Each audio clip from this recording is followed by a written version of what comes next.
The American Space Museum. I'm Marquette, and we're so glad you're with us today to stay curious.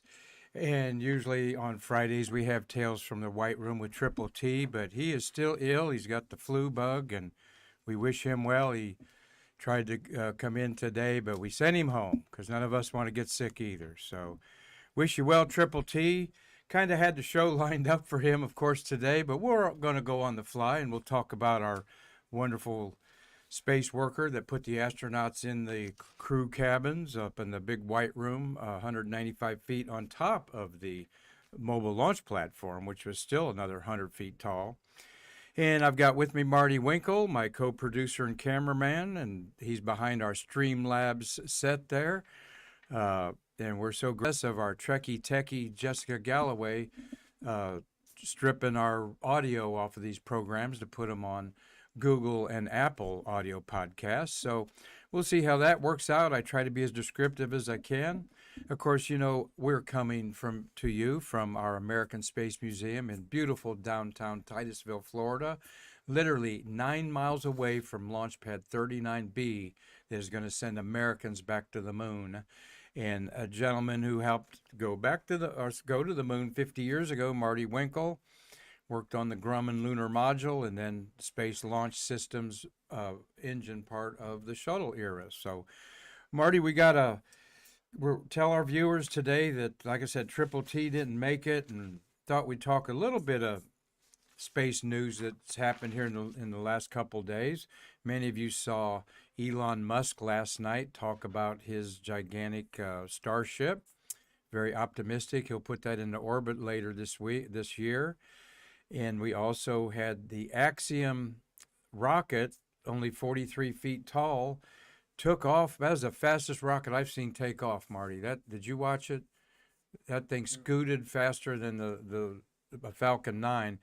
But unfortunately, the second stage didn't separate properly. First stage and second stage separation, there was some anomaly, which means a screw up, and it tumbled back into the Atlantic Ocean, unfortunately. And Carlton Bales, one of the photographers out there, shot over 600 space launches. I saw one of his posts that he said, "This reminds everyone that space is hard." And with a lot of startup companies wanting to do great things in space, I'm sure they're all now checking their systems. And one of them is Via Space right here in Cocoa, Florida, our local rocket company that is trying to do some suborbital space shots. And we're going to bring them in here later in March. Also, Marty, what goes up must come down, and we saw a Starlink satellite launch about 45 to 50 new Starlink satellites. The Falcon 9 actually launched it. And because of a solar geomagnetic storm, they came tumbling down. And a lot of you don't understand that space just isn't empty. There's all kinds of molecules. It's almost a near perfect vacuum between the Earth and the moon, maybe. But when you get close to Earth, there's still some atmosphere that can drag spaceships down. But when we are in a solar cycle with the sun actually heating up a little bit because of more sunspot activity, there's more activity that's throwing solar flames, if you will, and that is plasma off the sun into space. And we know and monitor this on websites like spaceweather.com. And we had an event right the day they launched those rockets. It increased the atmosphere in a certain area, like a big lump coming out and clawing at you, actually, as it comes from the sun and down onto the Earth. And it's caused these satellites to come in and ground them. So the geomagnetic storms involve plasma coming off the sun, hitting the Earth, and it literally pushed those satellites back down. Electromagnetic storms we're going to hear about with these sunspots, where we'll have disruptions of our cell phone service. Can't wait to talk about that. Hope it doesn't happen. But every solar cycle, as the last peak was 5.5 years ago, we've always had problems. So we're so dependent on these things, Marty, our little cell phones here. But solar activity is increasing, and we'll talk about that to help you stay curious on there. And I was looking at my notes there. Oh, yeah, we're going to uh, see at the end of our show Starman. Boy, 4 years ago flew by since the first Falcon Heavy launch on February 6th at 4:44 p.m.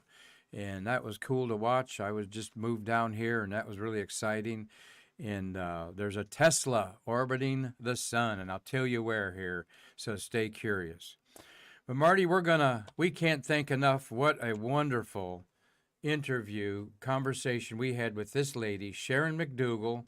Sharon, thank you for your wonderful Stay Curious conversation yesterday. Please go check this lady out. She is a modern day hidden figures, an African American who went through the Air Force, putting pilots in the Blackbird spy satellites and spy planes in the U-2 spy plane, and then got a job at NASA. And she's a suit tech, retired at Houston, very active with outreach, with STEAM programs and kids. And she's got a cute little book, Suiting Up with Shay, I think it's called, where we're going to have, I need to put that on our Facebook so you can all buy it on Amazon Smile. You will enjoy the conversation with Sharon McDougal, so check that out on YouTube or in our Facebook library. Thank you very much, Sharon. It was a great, great conversation. We'll have her back on, by the way, she was in Houston, so we did that via Google Meets, and she wants to come to the Space Coast with her husband, so we can't wait to have her sitting beside us here in our Stay Curious studios. We got a birthday, Marty. Happy birthday to this man, Rick Mastracchio. Italian name, Mastracchio, Mastracchio. So Mastracchio is how I'm saying it, and I'm sticking to it. There he is in space. This is an amazing astronaut, Marty, who was at the Grumman reunion for Apollo 15 or 13 a couple weeks ago, and nobody really knew who he was. He does work for Northrop Grumman in Virginia. He worked for Orbital ATK after his career. But happy 62nd birthday to Richard Allen Rick Mastracchio, born February 11th, 1960 in Waterbury, Connecticut. And Tom Celentano said that he's a Connecticut Navy. Thank you for watching, Tom. Rick is a veteran of 4 space flights totaling 227 days in space. But what is even more impressive, he had 3 shuttle flights, and his last one was on a Soyuz rocket, a Soyuz spacecraft. That's impressive because he's a rather tall guy. And I did mention that to him. That impresses me. As tall as you are, you got in that, and he chuckled. But I wasn't aware of that. He is tied for 5th all time with 6 other astronauts, Marty, with 9 spacewalks. In those 9 spacewalks, it's 53 hours. He's 11th in hours of spacewalking. And I think that's incredible. 4 space flyers have 10, all right? And then the king of space flights, you're curious, who has the most space flights of all? Russian Anatoly Solovyev has 16 spacewalks. That seems untouchable to me, Marty, until we start populating the moon and stuff. But yeah, 16 is Anatolio Solovyev, Solovyev, Soloyev, has 16, 6 more than anybody else. And so Rick, I'm going to show you a picture of him flying in space, talking about it there. There he is. Actually, that was his first spacewalk. Look at the thin blue line behind him, Marty. And that's a Nicole Stadism. The only border that we should care about on Earth is that thin blue line there that keeps us alive. And I'm sure Nicole knows Rick real well. He, like I said, born in Waterbury, Connecticut. He goes back to his hometown. I saw some things about him there. And so happy birthday to you, Rick, 62. I can't wait to meet you again and know more about you, because nobody wanted pictures with him. In fact, we had Fred Hayes there, Charlie Duke, and Jack Lausema, And who else was there? Bruce Melnick, Eileen Collins. Eileen Collins. They don't even add up to half of the time and space this guy had, Marty. And so, but that's sort of, I learned something about being an astronaut. He didn't want that attention, one. And two, do your homework, Mark, and check out who's there so you can pay them your due respects. And so, and we had another birthday this week, Garrett Reisman. He turned 54 on February 10th, yesterday. And I had that in there to talk to Triple T about him. He's quite a character. And he has 107 days in space. And then Peggy Whitson, that Travis said he had a crush on. They were doing some training somewhere, and she walked by him and pinched him on the butt, she said. And as Travis would put it, I wanted to buy her a house at that point. So she was 62 on February 9th this week, and she is in line to command an Axiom space mission to the International Space Station as a private commander of that. So she is a commander twice of the International Space Station. You're looking at the woman that has the most time, not only woman, but men or women, the most American to be in space, 665 days, 22 hours, and 22 minutes. That's 666 days to me, Marty, but people shy away from that number. You may want to mention Sharon's birthday this week. Yeah, Sharon McDougal said her birthday was, I think, like the 18th or something. So we'll find that out about Sharon and wish her a happy birthday. Tell you what, very impressive lady.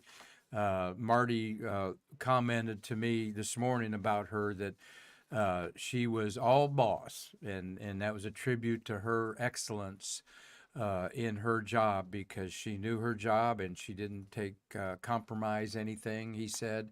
And she was a Snoopy Award winner, just like Travis, winning the less than 1% of the contractors and NASA people get the Snoopy Award for excellence. And we've talked about that a time or two. Well, shuttles of February, and we have two of them that launch on this date in space history. STS-82 on February 11th and STS-99 on February 11th. Though I've got STS-99, I've got February 22nd. I guess I made a mistake there because that is when it landed, Mark. So I will correct that next time around. And need Marty to double check my work, I guess, with a red pen. Hey, we're going to talk about those two missions there. And to remind you, STS-75, which I'm pretty sure is the 22nd, had astronaut Andy Allen on board. And we will air our Stay Curious conversation we had with Andy Allen on that date. And then we had the penultimate mission of the shuttle era, the last of Discovery, is on February 24th, 1:33. And then a Department of Defense mission was on STS-36. In February 28th, it was launched in about 1985, I think, 86. Where's the scroll? I got the scroll here. I'll tell you that in a minute. But we will have Hugh Harris of the voice of NASA to come on at the beginning of the month and tell us about his experience with launching these. STS-36, consulting my shuttle scroll, was February 28th, 1990. And so we will stand by that. Of the shuttles of the month, Marty, interestingly enough, every orbiter, all 5 orbiters were launched in February. You would expect OV-103 Discovery to have the most, and it does, because it was the most flown. It has 4, and Atlantis has 3 missions, and Endeavour 2, and Columbia and Challenger 1 each. 11 total flights. 67 people can say, I flew in February, of American astronauts. And Janice Voss, she did that twice in February. And 106 days is how many days we've spent in space, America, of the shuttle era. We had the one untethered flight of STS-41B on February 3rd. The first rendezvous with the Mir space station happened in February. They didn't dock. They rendezvoused with Eileen Collins as the first female pilot.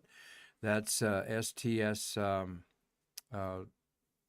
63 there, I believe. And the last ISS hardware, STS 130, took up the cupola where you see all the pictures of the astronauts because they love looking at the Earth in there. And on this date in history, the second mission to the Hubble telescope, after its deployment, the first one fixed it, the optics of it, and this is truly the first servicing mission to swap out things planned on a spacecraft that benefits human spaceflight. And the 6 members of that crew, let's get to that there. There they are in space right there.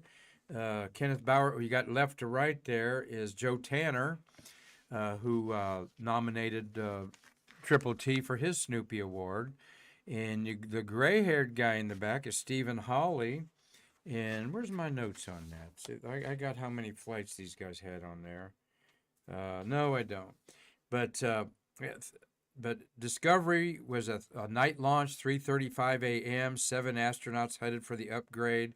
You got Commander Ken Bowersox, pilot Scott Horowitz, Mark Lee is in there, Stephen Hawley, Gregory Harbaugh, and Stephen Smith did a bunch of spacewalks with Joe Tanner on that mission.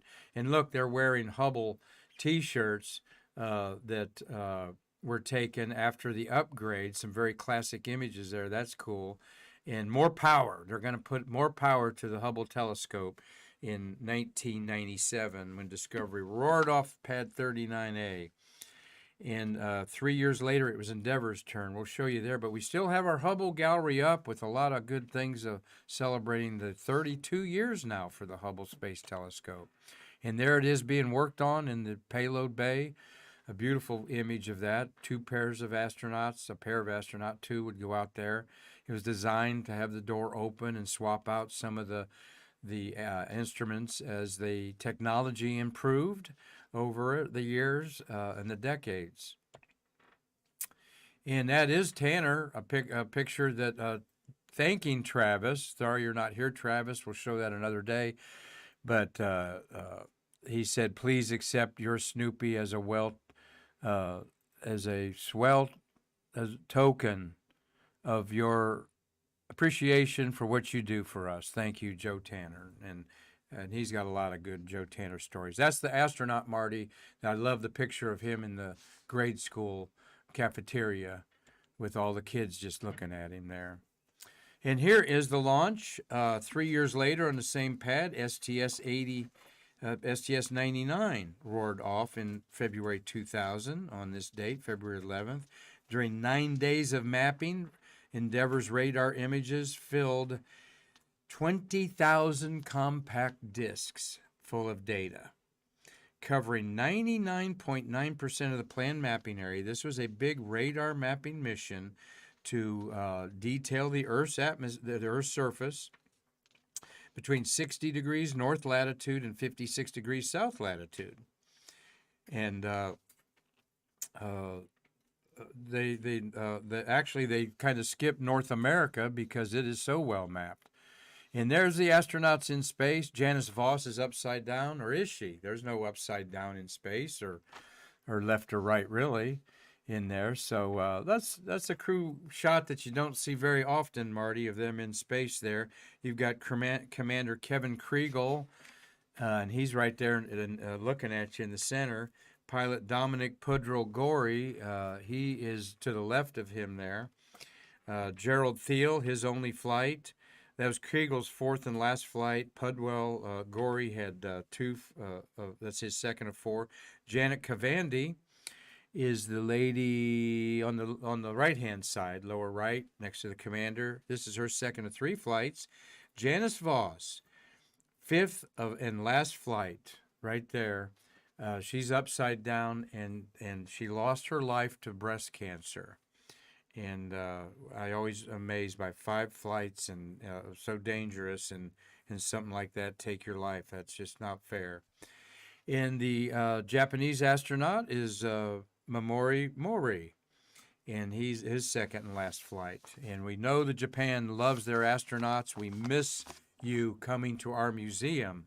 I'm going to make a note that our executive director, Karen Conklin, call our Japan, Florida group because we miss them and we're ready for them to come back. They would bring 4 groups of kids here 4 times a year at least and fill up our museum with, and they love us. They would go to the Kennedy Visitors Complex and they like that, but something about our man cave feel here with everybody. So there is the STS. All right, now we're going to talk about something that I pulled out of the hat that was a mission this month, launched February 7th, because it had another one of Triple T's favorite ladies on it, Marcia Ivins. And I've always liked this logo. Marty doesn't relate to this too well, but it reminds me of the Steal Your Face logo of the Grateful Dead music group. And there they are in space. Love showing our astronauts in space. That's what they're all about. Let's get them up there, in the orange suits. That's all right. But they always have matching wardrobe for the mission there. And there you have Ken Cockrell's the commander on the left. That's Marcia Ivins there. Behind Marcia is Thomas Jones, a terrific astronaut. And there's Mark Polanski, commander. I think this was his second or fourth. He was pilot, Mark Polanski, forward center there. And Robert Kerbeam. And Robert Kerbeam on this mission on the right was, I think, the second African-American to do a spacewalk, but he's the only American spacewalker to do 4 spacewalks on the same mission. The third one, he had 3 planned, and the fourth one was an emergency one to go out and I forget what they fixed there. And I don't keep stuff like that on my scroll. It's busy enough as it is. So STS-98 we wanted to share. Look at Marcia there because you're going to see a couple more pictures of her. Here she is on that STS-98 poster. We have these posters were distributed throughout the Kennedy Space Center and even Cape Canaveral for appropriate missions to remind people, do your job or we might die. It's basically the underlying fact there. And here they are, street thugs, think safety. You got a problem with that? Of course not, So we talked about how fun these were events to do with Sharon McDowell. And here's Sharon in with that group. Sorry, it's pixelated out. She's there in the center, and there's another suit tech on the far left with that crew after that kind of photo shoot. So we learned a lot about those photo shoots, including Sharon told us that when Leland Melvin, the African-American astronaut we all know that was a football player, loves dogs, and I think those are, I want to say Irish setters, but I think they might be a big dog like a Chesapeake. I'm sorry, I forget dogs, but they're beautiful reddish tan dogs and big dogs, and she was so worried about them scratching his pumpkin suit and stuff.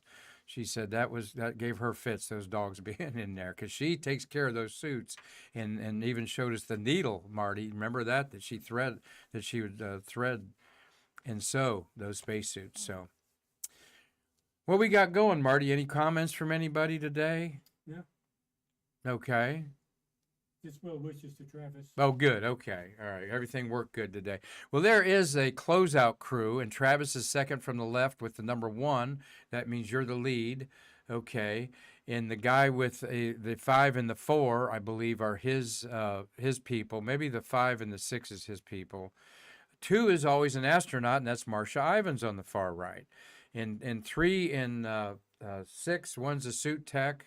The astronaut is always 2. 3 is the suit tech from Houston, I believe. And 6 is another NASA overseer in there. But there they are after STS-70. I had that wrote down. 73, I believe, that went to the Mir Space Station. And no, Mir Space Station was, I got those messed up. Thank you, Mark. But then their patches on there. And then here's another crew that she did, that Marcia was on as the number 2 astronaut on there. Cutting up, that's Travis in the middle. He's got his twin brother there almost, looks like. But so get well, Travis. We're thinking about you and wanted to hear the backstories of these wonderful pictures. And stay curious. We'll be back with these for sure. But let's go out, Marty, today on a great week. Marty, we're approaching 500 episodes. since March 2020. Are you the one planning the parade? No, Oh, no. Okay. Maybe Tom Usiak's planning our 500th episode parade. Thank you for watching, Tom. And thank you, Ophelia. She's in Normandy, France. We got Tampa, Mareva. Looks like a Russian name. Thank you for watching. Space Resources. Give us a message there, Space Resources. Maybe we can send you a few of our resources. We have posters to burn, believe me, and we'd love to start giving posters away to educators. In Badio Shalep, is that how you think you say that, Marty? Thank you for watching. And I'll bet Hazel Banks is out there watching, one of our amazing volunteers at here American Space Museum. She does the rack cards up and down Cocoa Beach A1A, as if that's a hard thing to do. I'll bet Mark Usiak would like to do that, as he's chattering his teeth there in Lancaster, Pennsylvania. So hopefully y'all have a nice warm streak. Hey, it's Super Bowl Sunday, whether you like football or not. I'm sure you probably can't get away from it, but that's okay. A lot of good fun being had and a lot of money spent, that's for sure, Marty. So we have anything next week? We are going to celebrate more Black History Month next week. We will feature more Black astronauts. Had a couple today that are just outstanding and can't say enough about. And we're going to learn some more of them, including the pioneers like Guy Bluford and Frederick Gregory. So, Marty, anything else we need to share? All right. Well, on behalf of our wonderful nonprofit museum, we're so glad that you've been watching us for almost 2 years now on YouTube. Was where we started, and thanks to Jessica Galloway, our Trekkie Techie, we've gotten on YouTube, Facebook. Or Facebook's where we started, I meant, but she's got us on YouTube, Twitch, Spotify. So like, share, follow, and subscribe, and tell your spacey friends that they can get some cool information, some one-of-a-kind interviews with space workers and occasional astronauts, and also you can learn some things about our wonderful American Space Museum right here in the delivery room of America's Space Age. So we can't wait to see you again. Marty and Mark are saying, come back and see us to bridge the space between us.